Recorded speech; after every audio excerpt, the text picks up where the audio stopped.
नमस्ते। सीरियल अड्डा के इस बेहद खास सेगमेंट में आपका स्वागत है, जहां आज की कहानी भावनाओं, साजिशों और रिश्तों की उस जटिल भूल भुलैया में प्रवेश करती है, जहां प्यार और नफरत आमने सामने खड़े हैं। यह कहानी उस मोड़ पर आ चुकी है जहां एक तरफ दिल की सच्चाई है और दूसरी तरफ बदले की आग, जो अब एक ईमानदार अफसर की वर्दी तक जलाने को तैयार है। बोस हाउस की उस रात की शुरुआत सामान्य नहीं थी। घर की दीवारों ने पहले भी बहुत कुछ देखा था, लेकिन जब एसपी ऋषि ने सबके सामने अदिति से तलाक की बात कही, तो जैसे पूरे घर में सन्नाटा पसर गया। वह सन्नाटा किसी शांति का नहीं, बल्कि आने वाले तूफान का संकेत था। अदिति, जो अब तक खुद को एक बेबस और टूटी हुई पत्नी के रूप में पेश कर रही थी, उसी पल अपना असली रूप सामने ले आई। अनिरुद्ध और अर्शी की बेटी होने के नाते उसके भीतर वही जिद और वही प्रतिशोध की भावना थी, जिसने कभी उसकी मां को भी कठोर बना दिया था। ऋषि का सपना साफ था, झनक को बचाने के बाद और खुद को अतीत के दलदल से निकालकर वह अपनी जिंदगी को एक नई दिशा देना चाहता था।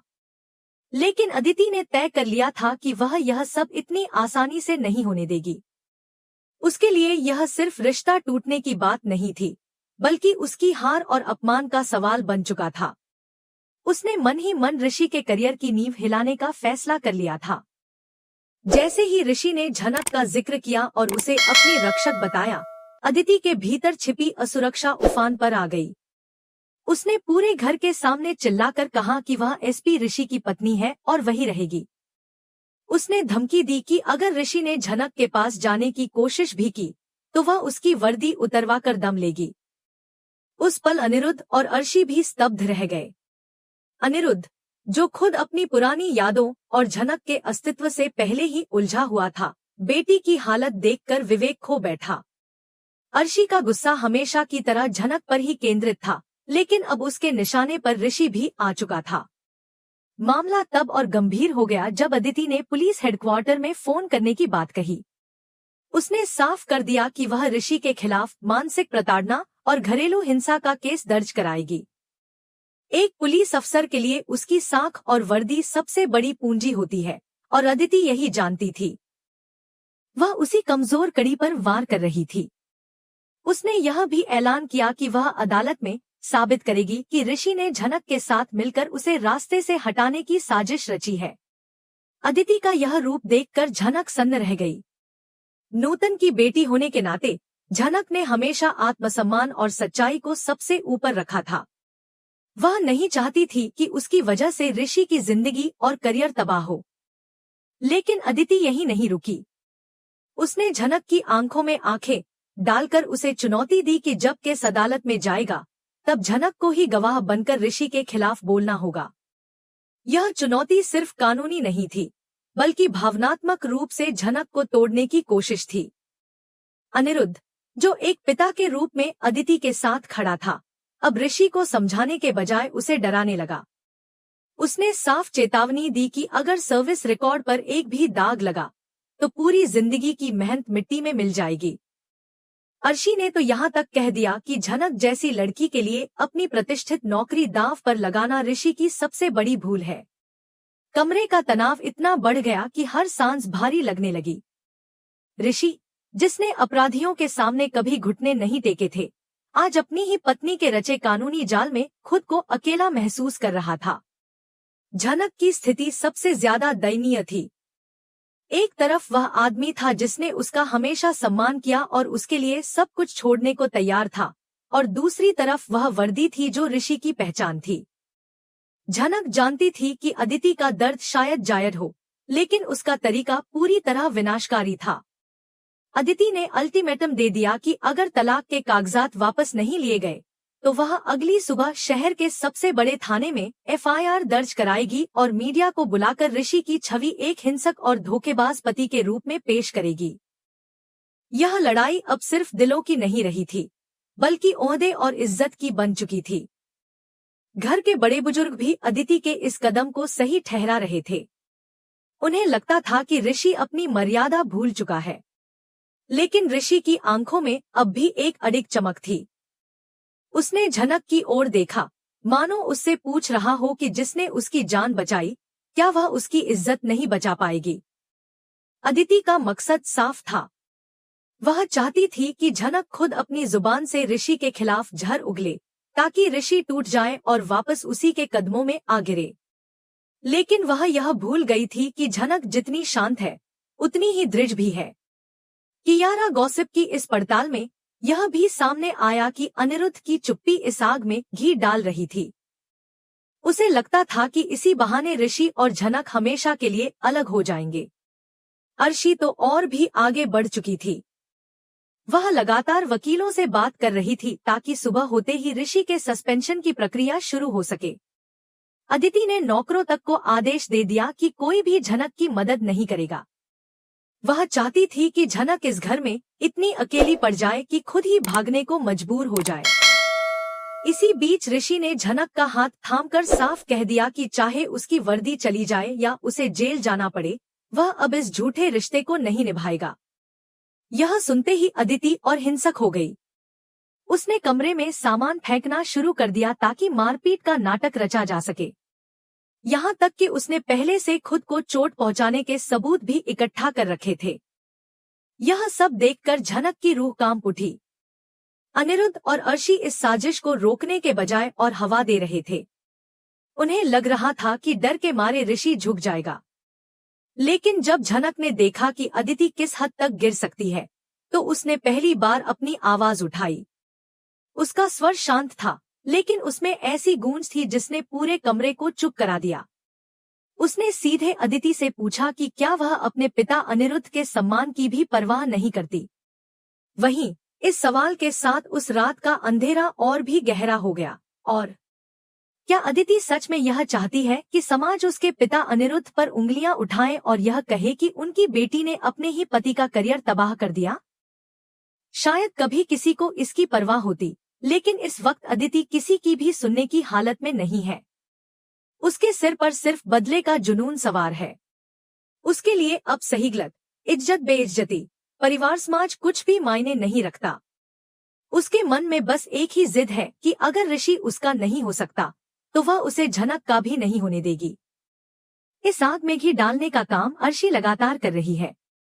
वह अदिति को हर पल उकसाती रहती है कि पीछे हटना कमजोरी है। नूतन से उसकी पुरानी दुश्मनी अब झनक के जरिए पूरी हो रही है।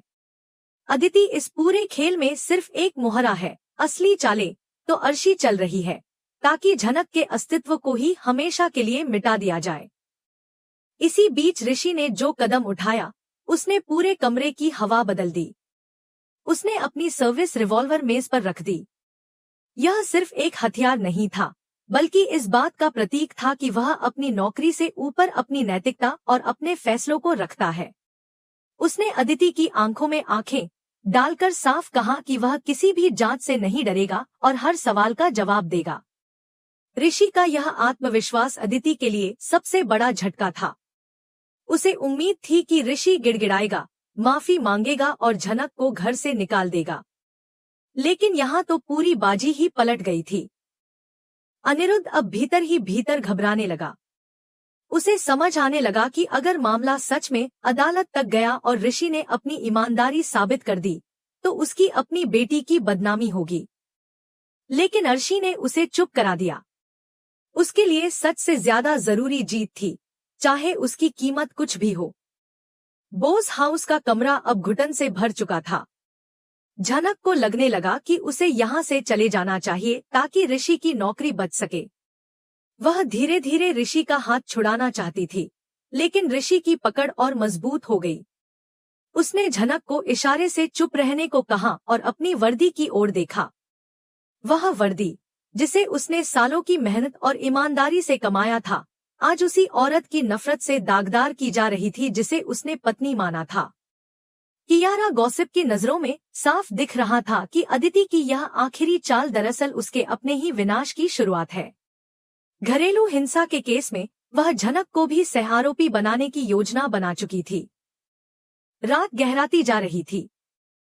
सुबह के 4 बज चुके थे, लेकिन किसी की आंखों में नींद नहीं थी।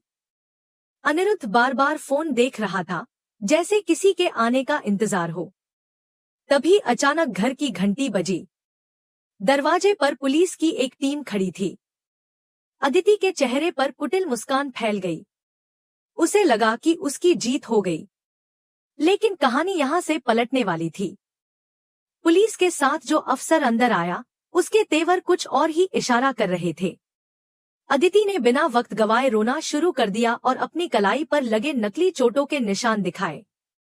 उसने दावा किया कि ऋषि ने उसे बंद कमरे में पीटा और झनक ने उसका साथ दिया। अनिरुद्ध और अर्शी भी गवाह बनकर सामने आ गए।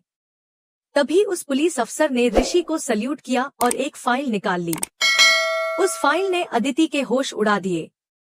वह फाइल अंकुश के बयान की थी, उसी अंकुश का जिसे झनक की मदद से पकड़ा गया था। अंकुश ने पुलिस हिरासत में कबूल कर लिया था कि ऋषि के किडनैप की सुपारी किसी बाहरी दुश्मन ने नहीं, बल्कि घर के ही एक सदस्य ने दी थी। यह सुनते ही अदिति का चेहरा सफेद पड़ गया, उसके हाथ कांपने लगे।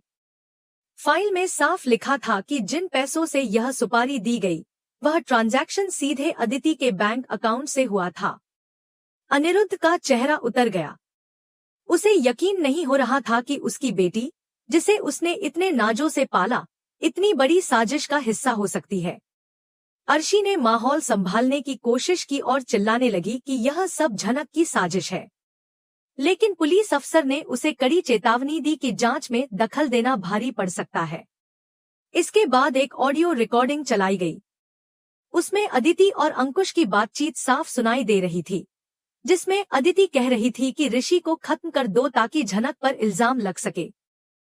पूरे घर में सन्नाटा छा गया। ऋषि की आंखों में दर्द और गुस्सा एक साथ उमड़ आया। जिस औरत को उसने अपनी इज्जत बनाया था, वही उसकी मौत की साजिश रच रही थी।